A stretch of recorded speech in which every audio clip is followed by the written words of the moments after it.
Beautiful day in Knoxville. Is that good? It's a gorgeous day. Yeah, I'm doing rather well, thank you. What are your thoughts on South Carolina's front seven? I think they're dominant.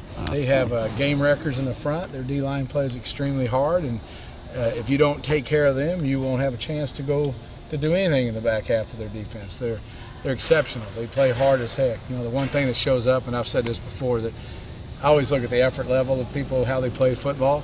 Because as coaches, we understand sometimes execution doesn't go the way you want them, but their effort of their team is fantastic. They play their butts off. There was a coach in the SEC that's been in it a long time that told me he thought Clowney's the best defensive end he's ever seen in the SEC.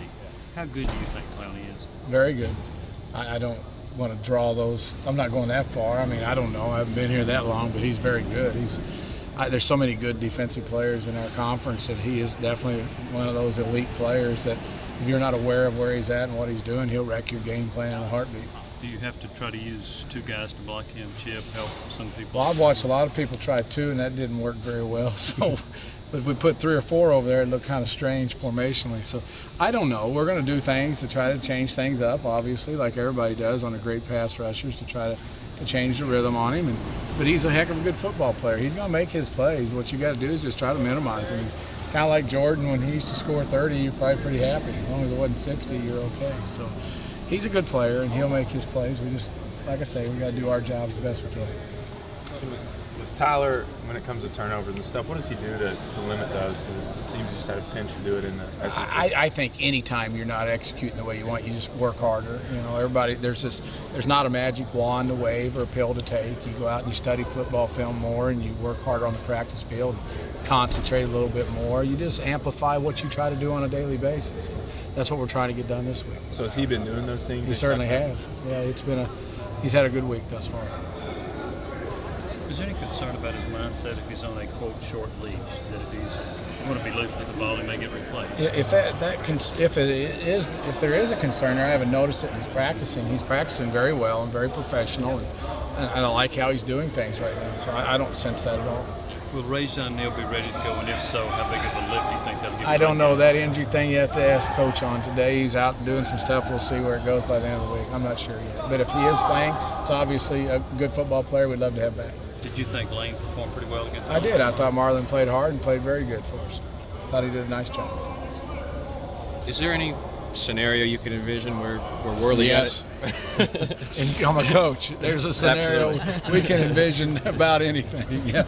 But and we make up a lot of them. That's true too. But if Worley got a chance, if Bray continued to struggle, or would you like to just stick with Bray through? Well, I think coaches address that issue. We're looking for performance out of all our positions, and if we're not getting it, we're willing to make changes. I know Worley only saw a few minutes last week, but how did he look? I thought he handled himself responsibly and did a nice job while he was out on the field. Jim, how much better is Worley now than he was a year ago at this time? I think his confidence level is a lot higher. He understands the offense much better now than he did a year ago, obviously. He's seen all the teams in the league, and he understands what he's got to do to get ready to play a game. So I think Justin's been in a good place all year, and I look for him to be ready to play if we need him to play. Do you think there's a benefit to having played him last year as far as him progressing even further now? No question. I think there is at any position, not just that position, but probably it might even be more profound at quarterback.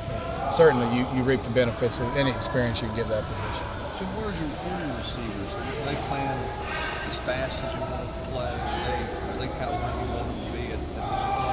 Well, when you score as few points as we did last Saturday, nobody's playing at the level of football you want them to play at. I mean, ultimately, our job is to score points, and when we're not getting that done, we're not coaching well enough, and nor is anybody executing the plays that we call good enough. So everything needs to be improved, from team takeoff to route depth. The details of assignment in the passing game have been sloppy for a few weeks, and we're trying to clean that up this week. When you looked at the tape, was it a simple execution breakdowns? I mean, was that maddening to watch in terms of? Because I know maddening? I don't know. You know, the older you get in it, the highs aren't near as high, and the lows are even lower. You know, so it's tough. Maddening, I don't know if that's the right word. It's frustrating at times to know that you went out and executed plays throughout the week, and we didn't execute them the way you'd like to on Saturdays. But the defense has something to do with that also with execution. And so you go to work. You wake up, you look at what you did, you try to correct what you can, and you try to go out and perform better the following week. And overall, as an offense, you feel like they've responded this week the way you want? This team has. When we haven't done well, we've went out and practiced better, and and you hope it shows up on the football field. And historically, that's what happens. Usually, if you practice better, you play better. And I'll hang my hat on that until I get out of this profession. How would you grade how the offensive line did against Bama's front seven? I think they graded solidly. I think they played a good football game. I don't see that they were the reason we didn't score 35, or they weren't the reason. They did their job.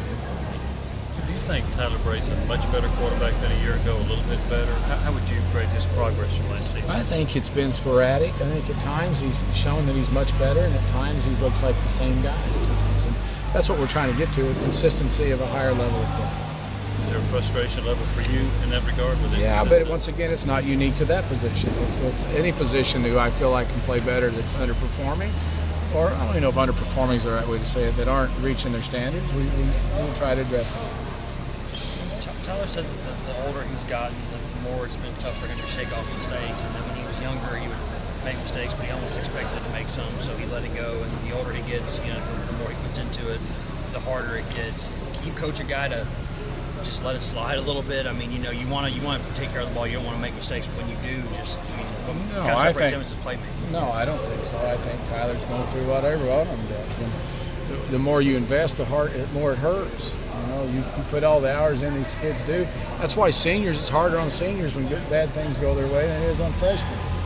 This idea of investment is important, and he's invested more and it hurts him more. So I think that's pretty common behavior.